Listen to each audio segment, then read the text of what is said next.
This is Newsroom. Hello and welcome from Johannesburg here in South Africa. My name, of course, Evan Jansen. The show is live. It's broadcast from our studios in Auckland Park. We're also streaming live on YouTube right now, with the whole show, as always, available on demand on our YouTube channel. Now, today, it's all systems go for a key ZANU-PF Congress in Zimbabwe. Further north in Kenya, the country's police chief has resigned following more attacks in that country. We continue the Dagga debate a little bit later, hashtag Dagga debate, that is, and then we'll close the show with a look at a book on taxi violence here in South Africa that's causing quite a stir. But first, let's get the day's news from Katrine Milan.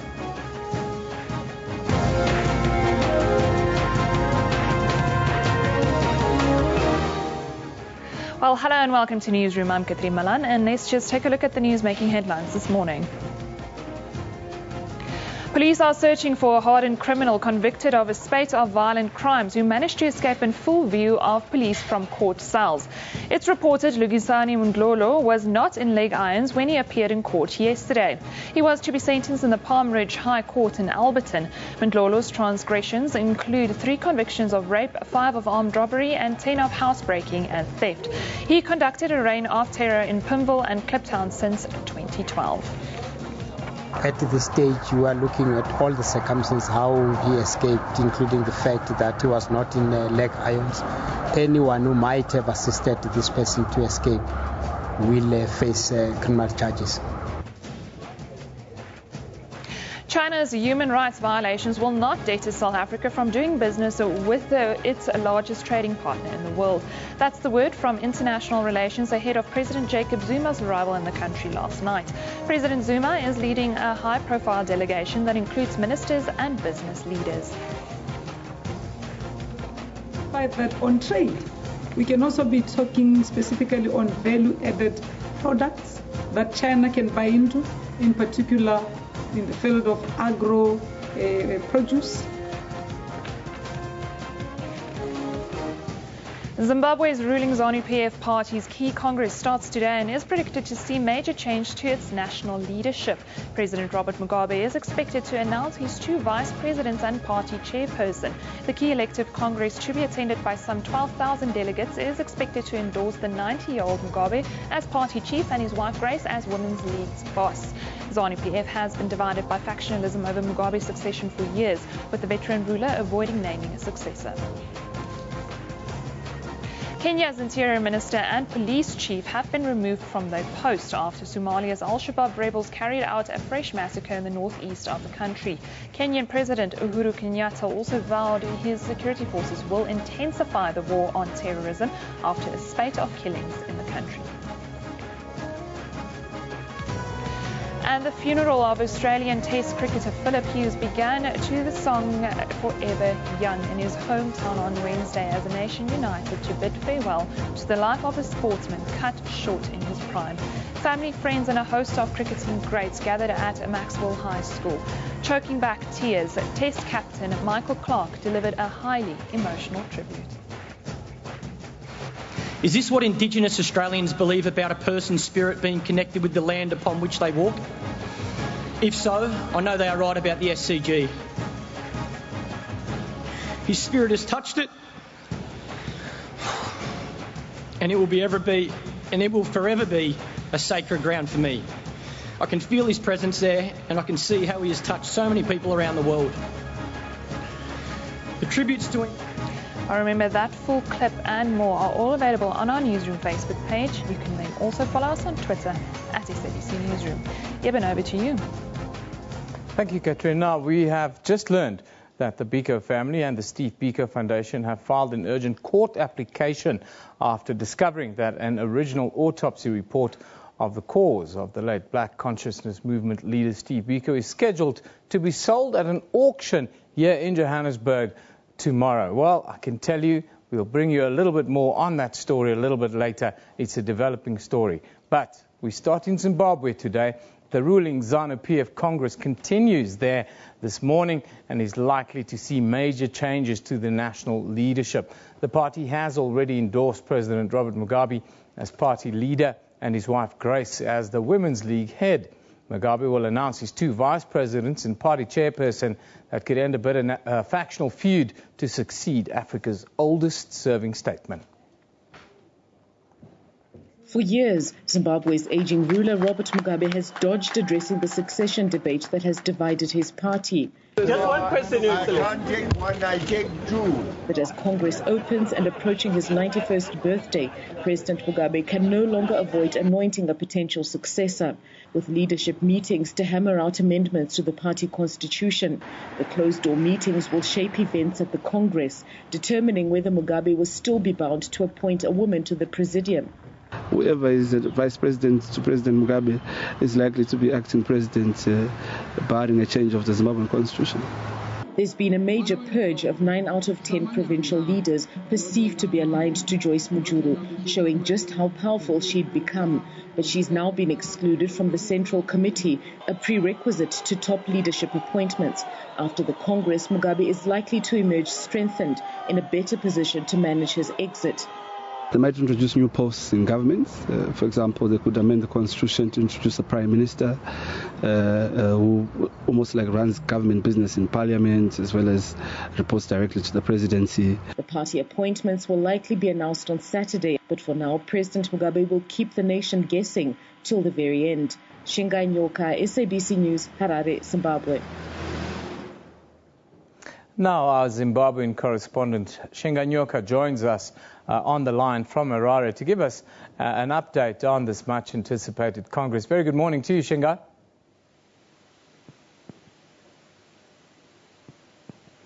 Very good morning to you. Shingai Nyoka, can you hear me?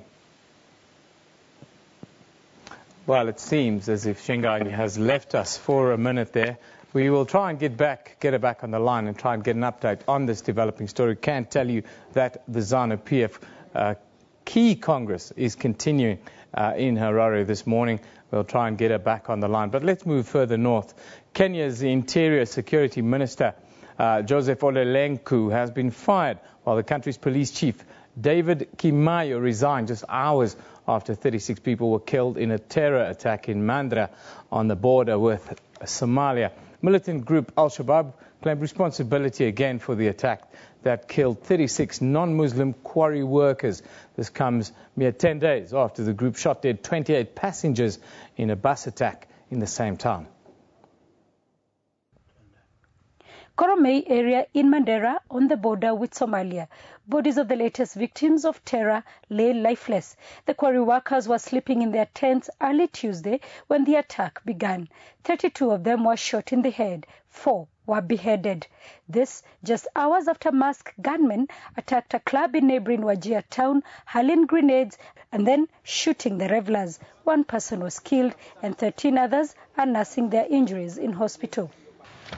In Nairobi, earlier today, I held a meeting with the Inspector General of Police, Mr. David Kimayo. Mr. David Kimayo offered to retire, and I have accepted the retirement request.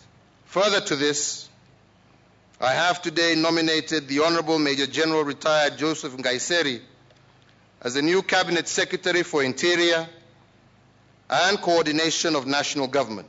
President Kenyatta admitting that there have been lapses in the country's security organs, outlining the loss of lives since the Kenya Defence Forces entered Somalia. These terrorist attacks in Kenya have so far claimed the lives of more than 500 civilians and 300 security officers. Al-Shabaab says its attacks on Kenya are in revenge for the country's troops' presence in Somalia. It is the most decisive action that President Kenyatta has taken since the Westgate attack. Yielding to pressure from Kenyans, the president let go of his top security chiefs, David Kimayo and Joseph Lenku. But will that change the situation on the border with Somalia? Sarah Kimani, SABC News in Nairobi, Kenya. Well, that was yesterday, last night, but our East Africa correspondent Sarah Kimani is on this story. It's developing. She joins us on the line from Nairobi in Kenya. Very good morning to you, Sarah. Thanks for joining us. Sarah, can you please give us the latest on the Al-Shabaab attacks and the reaction of the Kenyan government?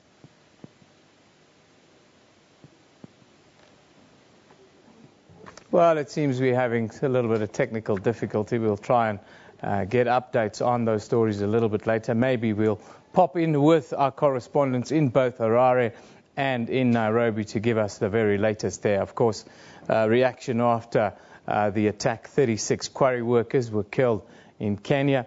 And, of course, key ZANU-PF Congress is expected to commence there this morning. That's in Harare, where President Robert Mugabe is expected to finally name a successor. We'll try and get an update from Shinganyoka a little bit later. But let's carry on with the show. Have a look at your tweets. What are you talking about? What are you passionate about? Yes. Keithy talks about, on my knee for my country. Said a tweet, Mandra, while killings go on, let's pray, says Keithy. Chris says, a vote of no confidence confirmed by ZANU-PF Math South Provincial Executive. Mube suffers the same fate. Who is next? Yes, the bloodletting continues as ZANU-PF tries to continue there today with the Congress. Joab Apollo says, when security apparatus are turned into election rigging tools and tracking of dissenting voices, don't expect to defeat Al-Shabaab, he says. The latest victims of the ZANU-PF purge having their fate being finalized in the ZANU-PF Politburo. Continually, another tweet there from Chris. Mugabe hopes a cleansing process in ZANU-PF will help bring the war veterans together. A little bit of inside info there from Chris Chivinge. Of course, that's a story that we'll keep tracking, and we're still trying to connect with our correspondents in both countries, that is in Kenya and in Zimbabwe. As soon as we get them up and running, we'll get a latest update and see what's happening there. But let's go further afield and have a look at the front pages from around the globe this morning.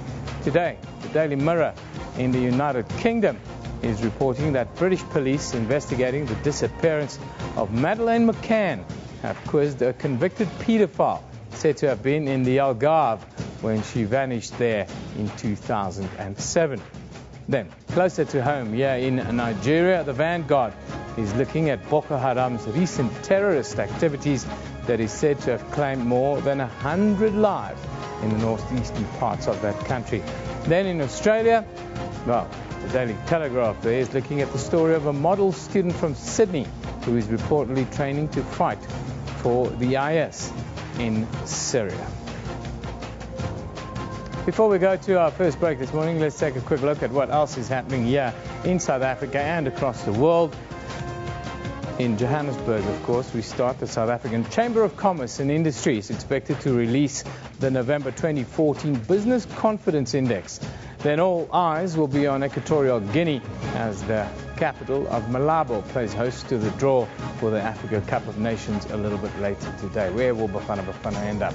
Then in Doha, the 12th FINA World Swimming Championships will be contested over the next 5 days at the Hamad Aquatic Center and will feature the world's fastest swimmers competing in 46 events. Keep your eye on South Africa's Chad Leclerc. He really is a world beater. You're watching Newsroom. We will be back after a short little break.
Welcome back. You're still with Newsroom here on SABC. Now, for the last few months, we at Newsroom have been taking on the so-called Dagga debate, or the hashtag Dagga debate, as it's now become known on all social media platforms after it went viral earlier this year. We've spoken to doctors, the lobby groups concerned, youth organizations here in South Africa, and some of the other top experts in our country debating the legalization of marijuana from all angles, really. One of the main arguments that kept on popping up was that of criminalizing the youth and harmless citizens of our country for merely making a decision of what they want to put into their own bodies.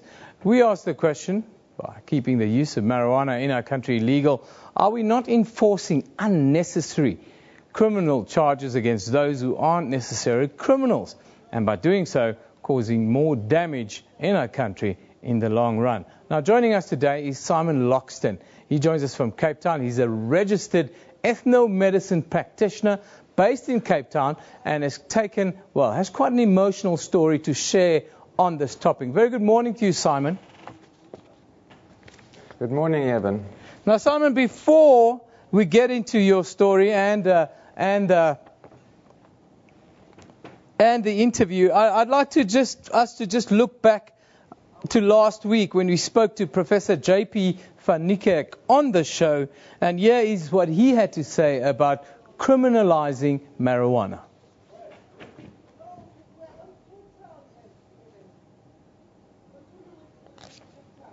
Well, unfortunately, we don't have that ready at the moment. We're having a bit of technical difficulty at the moment. But Simon, let's go to you. A very good morning to you once again. You're a registered ethnomedicine practitioner based in Cape Town. You've got quite an emotional story to tell us. Can you just start off by setting the scene and telling us your story? Yes, Eben.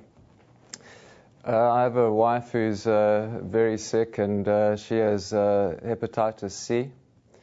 We tried interferon, which was the option at the time to treat Sophie, and it was unsuccessful. So we tried the cannabis route, which was doing well. I tried to make all the applications to the relevant departments, but to cut to my actual story, it was about 10 o'clock in the evening. We were just sitting at home, and the next thing, there was just a hell of a lot of noise outside. There were people on the roof. There were people bashing on the door. And I looked outside the window, and there were a lot of policemen and a lot of cop cars outside. I went to the glass door, which I use as a security door, and the policeman was bashing his gun against the door, threatening to shoot my dog unless I allowed him access to my residence. I asked to see a warrant or some kind of identification, and again they threatened to shoot the dog. So I allowed them access to my house, and that was the start of a nightmare. They completely trashed my house. They took my wife, my friend, and I to the police station.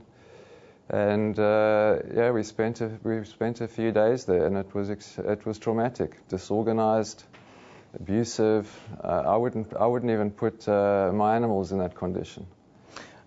And what were the charges that you were being held under then?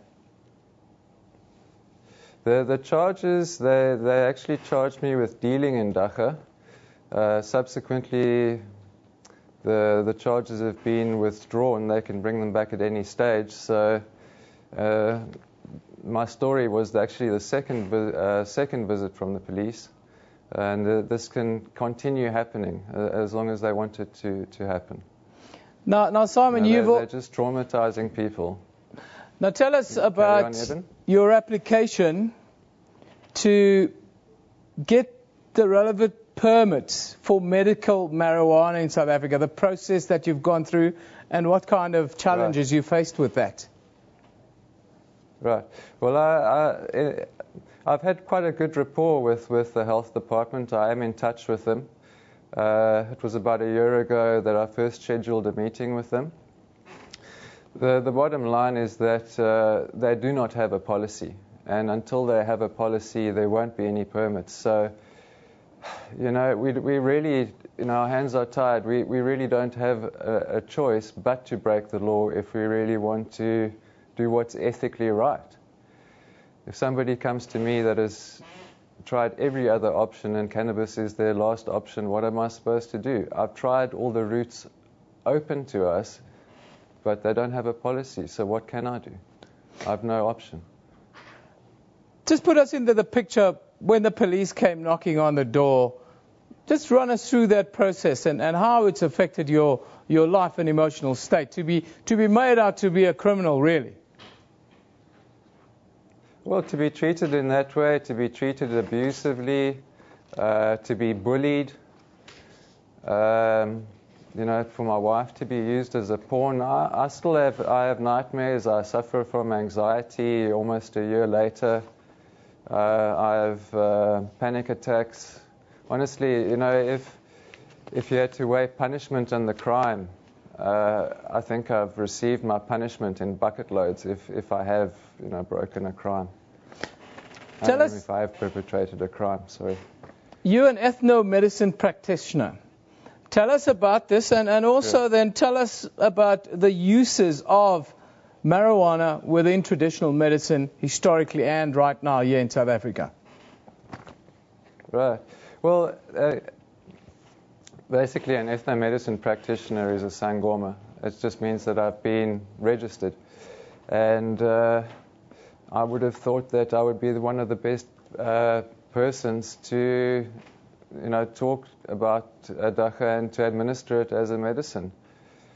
And sorry, I've lost my train of thought there for a second. But you know, we've just tried every route, and they're not allowing us to you know, we can't make an application because they don't have a policy. We've had Professor J.P. van Niekerk here last week to talk about decriminalizing marijuana and the fact that it's still criminalized, it's a real risk for young people in South Africa, and he believes it should be decriminalized. How do you view this? Yeah, I definitely would agree with that. You know, if somebody's if a young person is using dacha or is abusing dacha, I really wouldn't suggest putting that person in with real hardened criminals as a solution. You know, you're just going to traumatize that person further and just compound the problem, really. Simon, now in conclusion, what would you propose? How do we go from here forward with this debate? Well, in terms of how we should handle it legally, or yes, in terms of how we should develop a policy? Both. Well, I think the simplest would be just to follow the alcohol laws. I mean, you know, anybody who uses it should be over the age of 18, and if you're going to, you know, sell it, that you should have a license. But I honestly believe that as a citizen of South Africa, we should have an allowance for an allocation to a certain amount of plants per person for whatever reason, whether it be recreational or not. You know, I believe all use is medicinal because whether you're using it recreationally or not, you're benefiting from the plant physically. Simon, thank you very much for joining us today. That is Simon Loxton, who's an ethno-medicine practitioner based in Cape Town, sharing his experience with being, well, criminalized really for using marijuana as medicine in his practice. Now, let's go back to our top story. SABC East Africa correspondent Sarah Kimani is finally on the line. Of course, this after 36 quarry workers died there yesterday after being killed by Al-Shabaab. Very good morning to you, Sarah. Thank you for joining us. Good morning, Eben, and thank you for having me. Sarah, just give us the latest after the attacks there and, of course, the reaction from the Kenyan government. Well, the reaction from the Kenyan government is that President Kenyatta impressed upon the Inspector General of Police to resign, and he also replaced the Minister for Internal Security, Joseph Lenku. This morning, what is happening is that relatives are now coming to Nairobi to begin the process of identifying the remains of their loved ones. A very painful process indeed. Some of them talking about what they have seen inside the morgue, saying some of the members of their families actually had their heads cut off. Now, Sarah, the Interior Minister and the Police Chief, have they been fired or have they resigned from their posts? At the moment, it's a little bit unclear to us here in South Africa. Well, the Minister for Internal Security, Joseph Lenku, was actually fired because he's already been replaced and his replacement has been announced. The process of removing the Inspector General of Police is very constitutional, and so President Kenyatta had no option but to ask him to resign. But he himself, when he called a press conference, said that he had actually retired. In fact, a lot of newspapers here are going with a story saying that he has resigned, although in his press conference he was clear that he had retired. Now, Mandra, where this attack took place is very remote and rough terrain, really. It's the second attack within a short period. Why had the government such difficulty with providing security in the far reaches of Kenya, it seems? Well, the government says the border between Kenya and Somalia is very porous, and it is very long. It's about 700 kilometers. And so they say they are not able to police it throughout at all times. However, they say that they had increased security and that this was just a lapse in security in one of the areas. In fact, yesterday, President Kenyatta admitted that there have been security lapses. But he says also that they have been able to thwart more attacks than the ones that have been successful. Now, Sarah, the attacks that we are seeing are becoming a little bit more frequent, and it seems a little bit better coordinated, even more brazen and brutal, if one are to be accurate. There are also reportings of beheadings there. Is that accurate? And are the attacks becoming more frequent and brutal? Yes, they are becoming more frequent and more brutal. And it is true, there were 4 beheadings. We understand 4 of the quarry workers were beheaded. Also, what we are looking at now is that the manner in which the attacks are being carried out is actually divisive. When you look at other areas where the attacks happened, take for example in Westgate, there was not so much of trying to sort out and say, stand here if you're a Christian or stand here if you're a Muslim, although they still had people reciting the Quran and them trying to separate them. But in the end, even a lot of Muslims lost their lives. Not the same case now in Mpeketoni in Lamu, not the same case in Mombasa or even in Mandera where it has happened. Clearly, one of the ways now Al-Shabaab is trying to use is to divide the country along religious lines. And what is probably good is that both the Muslim leaders and the Christian leaders in Kenya coming out to condemn this and to asking the country to stand together in this time. Sarah Kimani, it seems as if we've lost the line there with Sarah Kimani. We're having such great technical difficulty today with our lines. It seems as if we are having grid issues here on the African continent. We'll try and get you an update from Zimbabwe a little bit later in our show, but the attacks are getting more frequent and more brutal in Kenya. Some say that the country's teetering on the brink of a religious war between Christians and Muslims. That might be a little bit premature, but we'll keep you updated throughout the day about that story after 36 quarry workers were killed by Al-Shabaab in the eastern parts of Kenya. Now, the top story, of course, in Australia, the funeral of Australian Test cricketer Philip Hughes began to the strains of Forever Young in his hometown in Australia this morning as a nation united to bid farewell to the life of a sportsman cut short in his absolute prime. Family, friends and a host of cricketing greats gathered at Maxwell High School. Choking back the tears, Test captain Michael Clark delivered a highly emotional tribute. The bonds that saw players old and new rush to his bedside from wherever they heard the news to say their prayers and farewells. This is what makes our game the greatest game in the world. Philip's spirit, which is now part of our game forever, will act as a custodian of the sport we all love. We must listen to it, we must cherish it, we must learn from it. We must dig in.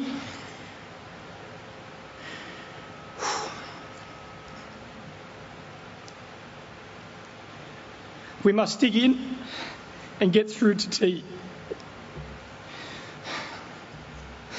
And we must play on.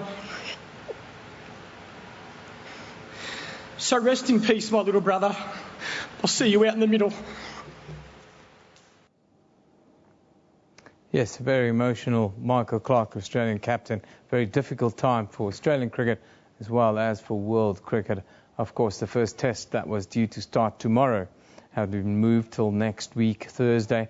I think it's the 9th. It will start in Adelaide in South Australia. But let's have a look at what you are talking about on social media at SABC Newsroom. That's, of course, where we live. Balaji says, I hope you will soon born to be an Australian cricketer again to complete a century.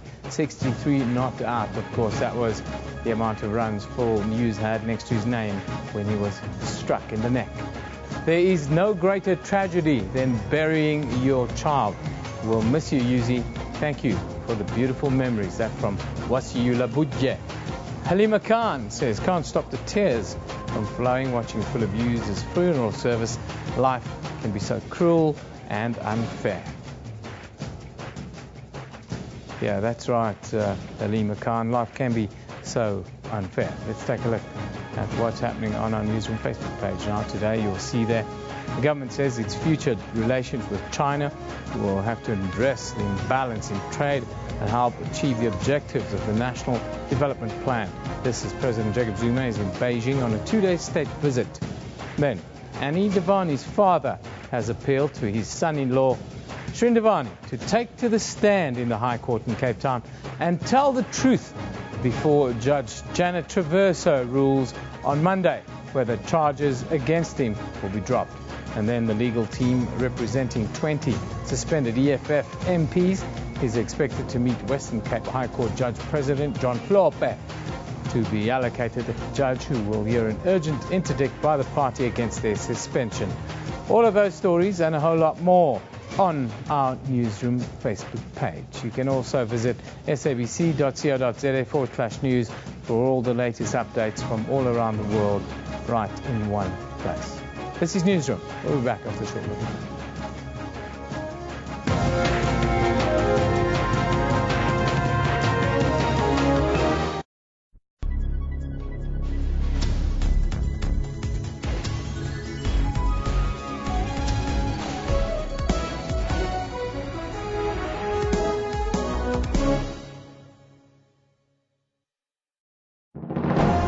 Zoom into Africa. This is Comoros. The president is Mr. Ikilulu Dwanine. Comoros got independent from France on 6 July in 1975. The population is over 700,000 people. One of the major languages spoken is French. Monetary unit is the Comoran franc.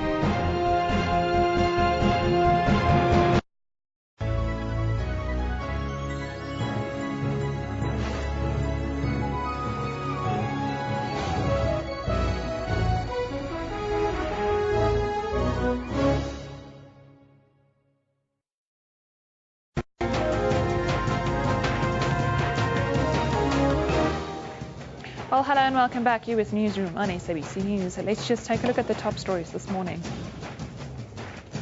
The Biko family and the Steve Biko Foundation have filed an urgent court application after discovering that an original autopsy report of the cause of the late Black Consciousness Movement leader Steve Biko is scheduled to be sold at an auction tomorrow in Johannesburg. The family argues that the document is the property of the legal family and the Steve Biko Foundation and should not be sold for private gain by third parties. Police are searching for a hardened criminal convicted of a spate of violent crimes who managed to escape in full view of police from court cells. It's reported Lungisani Mdlolo was not in leg irons when he appeared in court yesterday. He was to be sentenced in the Palm Ridge High Court in Alberton. Mdlolo's transgressions include 3 convictions of rape, 5 of armed robbery and 10 of housebreaking and theft. He conducted a reign of terror in Pimble and Kliptown since 2012. Zimbabwe's ruling ZANU-PF party's key congress starts today and is predicted to see major changes to its national leadership. President Robert Mugabe is expected to announce his 2 vice presidents and party chairperson. The key elective congress, to be attended by some 12,000 delegates, is expected to endorse the 90-year-old Mugabe as party chief and his wife Grace as Women's League boss. ZANU-PF has been divided by factionalism over Mugabe's succession for years, with the veteran ruler avoiding naming a successor. And the funeral of Australian Test cricketer Philip Hughes began to the strains of Forever Young in his hometown this morning as the nation united to bid farewell to the life of a sportsman cut short in his prime. Family, friends and a host of cricketing greats gathered at Maxwell High School. Choking back tears, Test captain Michael Clark delivered a highly emotional tribute. That tribute is available on our Newsroom Facebook page, along with all of our top stories this morning. You can go look at it there and get more info. Also, follow us on Twitter at SABC Newsroom. Eben, back to you. Yeah, thanks, Katrina. After a little bit of the difficulty we had earlier this morning, let's go back to our top story. It's all systems go for the crucial Zimbabwe ruling party's key congress, at which Robert Mugabe is poised to consolidate his grip on power by appointing a new set of loyalists, including his wife, Grace, some would say. Now, our Zimbabwean correspondent, Shinga Nyoka, is on the line with us. Good morning, Shinga. Good morning to you, Eden. Shinga, what was supposed to be Robert Mugabe's ultimate departure, well, it seems a little bit different. It turns into a consolidation of power at this Congress, it seems. Would that be fair? Well, that's what it appears to be. What he, as you rightly said, what he's been doing over the last 3 months or so is not just consolidating his power, but making sure that the people around him, the leaders around him, are people that he can trust. But ironically, it's probably in view of the fact that he is preparing for his departure that he's doing all of this. Yesterday, he launched a very scathing attack against the current Vice President, Joyce Mujuru, saying that she's not competent to take over the reins, and insinuating that she was audacious enough to think that she could topple him. But clearly what he's doing now is just reorganizing the party. Now that they have a majority in Parliament, he's able to do that quite safely, so that when he does think of retiring or does exit, he has people there who will be able not only to look after his family, but also to safeguard his legacy. Shinga, we've never seen a Congress like this one. It's claimed, of course, the Vice President already. Do we expect more heads to roll? At this point, it appears that some of the party leaders might not be appointed. Vice President Joyce Mujuru, as you've pointed out, has already, many of the ZANU-PF youth are saying that they won't even allow her to enter the Congress venue. But there's also Simon Kayamoyo, who's the current party chairman, who'd wanted to be president. And what we've seen in the state media over the last couple of days are people from his province essentially passing a vote of no confidence against him because they say that he didn't attend any of Grace Mugabe's rallies. And there are a couple of other leaders that might have been vice presidents that Mugabe might have considered to appoint that now appear to have fallen by the wayside because they allegedly back Joyce Mujuru. Now, another controversy that's in the offing at the moment, it seems to follow Grace Mugabe around a little bit. The people of Zimbabwe, are they a little bit upset after a street name was named after her and it didn't go down too well? I think it's called the Dr. Grace Mugabe Road. Is that accurate also? That is very accurate. At the civic venue, the civic center, the civic grounds where this ZANU-PF Congress has taken place, it's been spruced up. It's an 18-acre piece of land that was formerly dubbed the Freedom Square because that's where the MDC had its rallies. Now that name has been changed. It's now known as the Mugabe Square. It's been changed by the City Council, and they've created roads there, one of which is Dr. Grace Mugabe. There's been a backlash by ordinary people against this perceived imposition of Grace Mugabe in politics. She was First Lady, she was very ceremonial previously, but the amount of airtime that she's been given on the state media surpasses even President Mugabe himself. And there is a bit of resentment among ordinary people about how she's been catapulted into the political limelight and into this political position. And that sentiment goes through also to some members of the ZANU-PF party. Does she insist on being called doctor? She doesn't insist on being called doctor, but the government insists that she be called doctor. That's the title that she's been given in the state press. That's the title that she's been given within the party. But also Joyce Mujuru, who got her doctorate, received her doctorate at the same time, is also called doctor.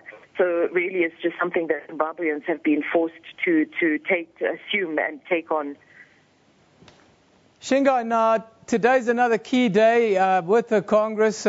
What's your expectation of the Congress then going into today and maybe tomorrow? And then how much longer can we expect the longest ruler on the continent to hang on to power? That's $1 million question, Eben. But in terms of the meetings over the last 2 days have been closed-door meetings. There was the Politburo, one of the principal organs of the party, was meeting yesterday. Today, the Central Committee is also meeting behind closed doors, and they're expected to finalize the clauses, amendments to clauses with the party constitution that will give President Mugabe the right to appoint his vice presidents as well as the chairman. And also they're debating some of the other clauses in the party constitution, which, for example, bind the president or bind that, or say that there be a woman in the vice presidency. So we're expecting that particular clause to be amended. And going forward, obviously, that will shape the appointments that President Mugabe makes. It's very difficult to say whether he will step down from power after this particular Congress. The feeling is that previously there hasn't been a precedent where vice presidents have left because of old age. All the vice presidents that have died in office, even when they were incapacitated. So really, it does not appear at this stage that President Mugabe would step down soon after the Congress. And quickly, Shingai, this Congress is expected to last for the rest of the week. Is that right? Yes, the Congress President Mugabe will officially open the Congress on Thursday. There will be some open sessions on Thursday. Friday, they will get to the business of endorsing the nominations for the Central Committee. And then on Saturday, President Mugabe is expected to possibly announce the vice presidents as well as the chairman, and then to close the event. So essentially, it'll end on Saturday. Thank you very much, Shingai. That's our Zimbabwean correspondent, Shingai Nyoka, coming to you on the line from Zimbabwe ahead of a crucial Congress taking place, ZANU-PF Congress, where, well, the future of the party really is at stake. Stay tuned to this platform. We will keep you updated as to what happens with Shingai at the ZANU-PF Congress. But today, our final story, it's an interesting one. In 2003, Thabo Jijana's father was gunned down in a scrap between rival taxi associations who'd been forced to operate from a single rank. A decade later, in his very own memoir, Thabo faces up to South Africa's most violent industry to try and figure out how and why his father was then murdered. He joins us today from Port Elizabeth to talk about his book. It's called Nobody's Business. Very good morning to you, Thabo. Thanks for joining us. Good morning, and thank you for having me. Now, Thabo, this is a very personal story that you've written. Tell us a bit about it and why the decision to share this very personal story with the world. Well, like you just read now, I wanted to find out how my father had been killed, and after doing my research and going on this journey, I thought that the lessons I had picked up or I had learned from that journey were important enough to share with the rest of my countrymen. Now, your investigation into the taxi world and the underworld has been a first-person investigation. What has this process taught you, and what can you share? Well, certainly, I think the underlying reason would be that it's a very personal story. In the book, I do talk about the fact that when my father was killed, it was in 2003, and I only went on the search to find out how he had died in 2013, last year. So there's a decade in which I struggled to process his passing, in which I struggled to accept his passing. And in the book, I do talk about what it was like to go through that struggle and why it's important that, you know, I guess people in the same shoes as I was, learn from my book. What are some of the major problems still facing the taxi industry that you've identified in the book?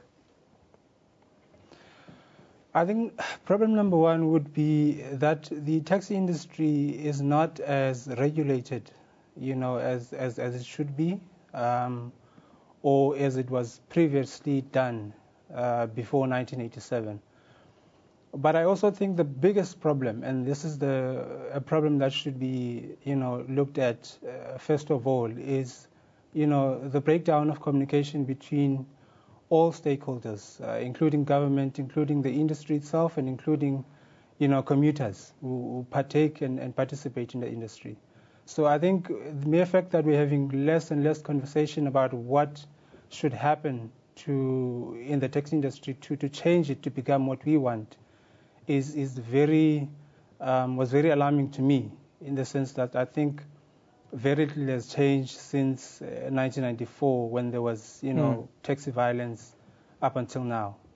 Now, Thabo, recently we've seen an upswing in taxi violence again. I spoke to Santaco's executives and the like, and one of the things that came out is that at times there are third force elements outside of the industry that make a play for some of the lucrative routes and so forth, and that's where a lot of the violence stems from.